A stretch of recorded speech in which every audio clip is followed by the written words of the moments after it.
Livro dos Salmos, primeiro. Bem-aventurado o varão que não anda segundo o conselho dos ímpios, nem se detém no caminho dos pecadores, nem se assenta na roda dos escarnecedores. Antes tem o seu prazer na lei do Senhor, e na sua lei medita de dia e de noite. Pois será como a árvore plantada junto a ribeiro de águas, a qual dá o seu fruto na estação própria, cujas folhas não caem, e tudo quanto fizer prosperará. Não são assim os ímpios, mas são como a moinha que o vento espalha. Pelo que os ímpios não subsistirão no juízo, nem os pecadores na congregação dos justos. Porque o Senhor conhece o caminho dos justos, mas o caminho dos ímpios perecerá. Estamos diante de um salmo que é introdutório. Ele vai abrir o livro dos Salmos. É interessante notar que não se sabe qual é o autor do Salmo 1. Alguns teólogos afirmam que foi Davi, porque ele escreveu a maioria dos salmos. 73 salmos tem nomeados por Davi. Só que não se sabe se foi realmente Davi que escreveu. Outros da tradição rabínica dizem que foi Esdras que organizou o livro dos Salmos e escreveu o primeiro salmo como salmo introdutório. Mas, apesar de não saber ao certo qual é o autor, é interessante notar a mensagem contida nesse salmo. Sendo ele o primeiro salmo, ele é um salmo escatológico, um salmo que eu chamo de salmo apocalíptico. Sendo ele o primeiro, ele aponta para o fim de todas as coisas. E é interessante notar, porque ele é o primeiro, mas aponta para o final. Ele aponta para o dia do juízo. Ele vai dizer que bem-aventurado o varão que não anda segundo o conselho dos ímpios, nem se detém no caminho dos pecadores, nem se assenta na roda dos escarnecedores. Ele vai ter um chamado à santidade. Existem nesse salmo 5 pilares que são basilares da fé. O primeiro é a santidade. O segundo pilar é a obediência e constância, que está no versículo 2. O terceiro pilar é missão e obras, que está no versículo 3. O quarto pilar é o dia do juízo, o dia da condenação dos ímpios, que está no versículo 4 e versículo 5. E o último pilar que está nesse salmo é a salvação dos justos, que está no versículo 6. 5 pilares da nossa fé. Há um chamado à santidade no versículo 1. Bem-aventurado significa feliz ou muito feliz, ou abençoado ou muito abençoado.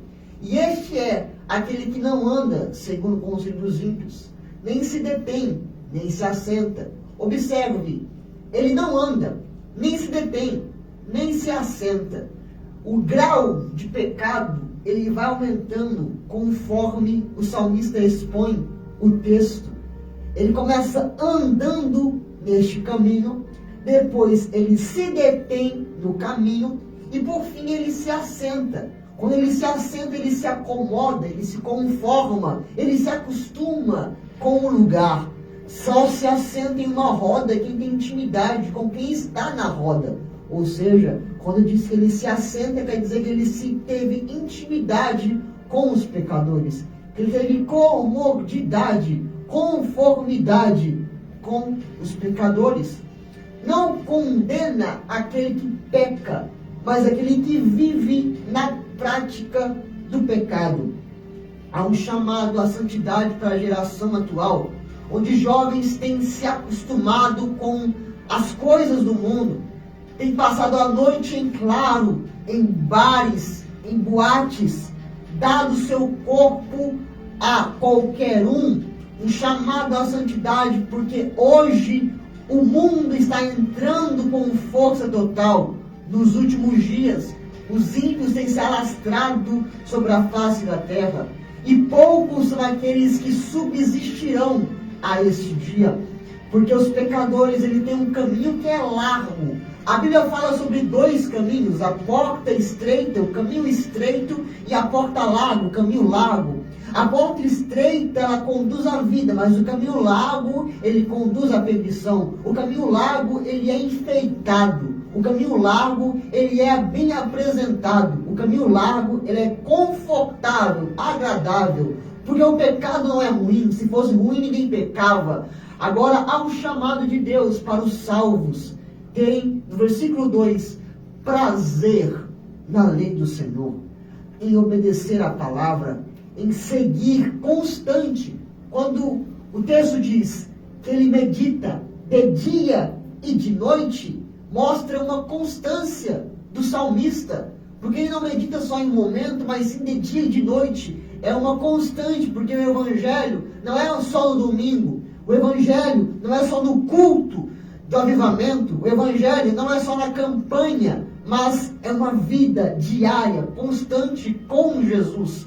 Essa deve ser a nossa regra de prática e fé para seguirmos rumo à salvação, porque ela está guardada para aqueles que perseverarem até o fim. Agora, para começar a encerrar, no versículo 3 ele vai ter duas comparações. Ele vai comparar os cristãos como a árvore e os ímpios como a moinha que o vento espalha.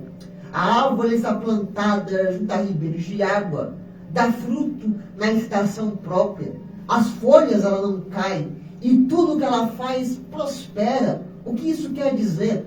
Quando ela está plantada junto a ribeiros de água, a água representa o Espírito Santo.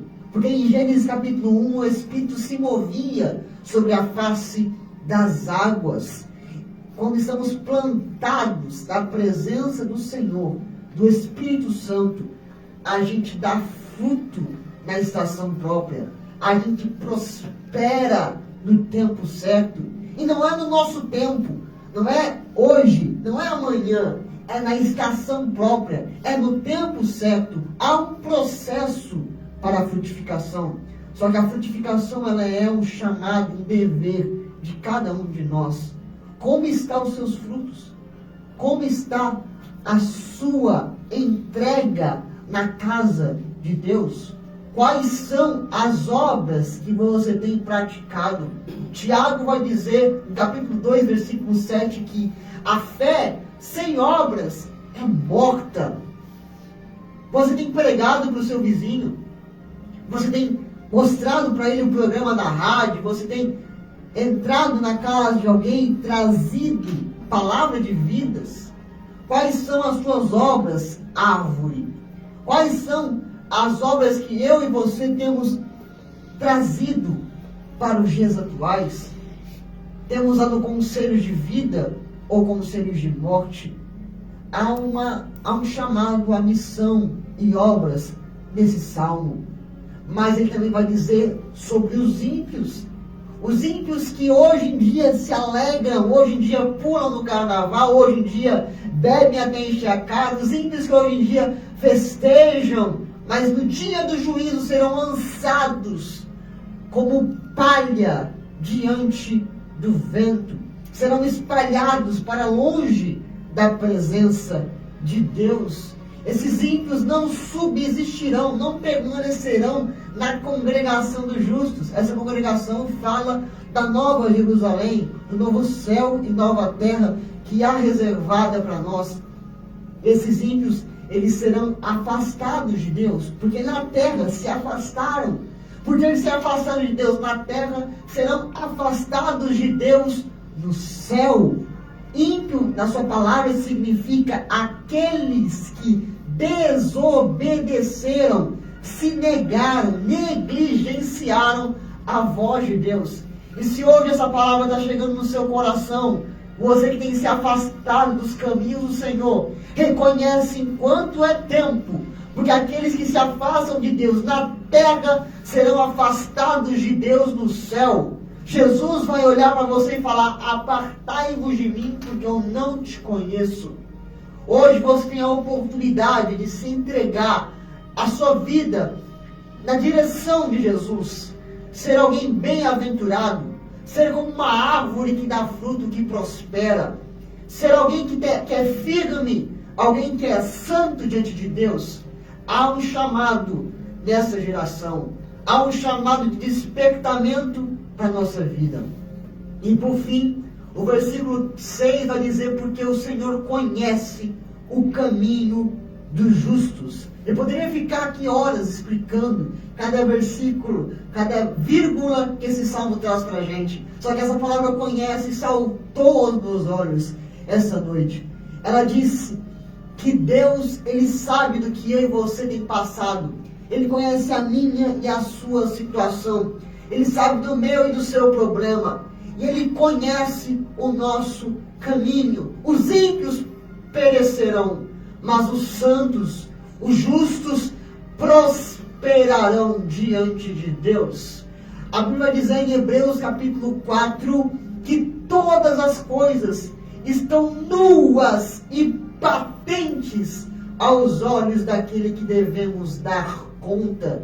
Ou seja, Deus, Ele é onipresente, Ele está em todos os lugares, onisciente, Ele sabe todas as coisas, e Ele conhece o nosso coração. E aqueles que praticam a justiça, que dão frutos, que são chamados, que obedecem à voz de Deus, que têm prazer na lei do Senhor, Ele vai prosperar, Ele vai salvar no dia do juízo. Esse salmo é um salmo apocalíptico, é um salmo que retrata os dias finais. E eu deixo para o seu coração: volta enquanto é tempo, volta enquanto é tempo, porque o Senhor conhece o nosso caminho. Amém.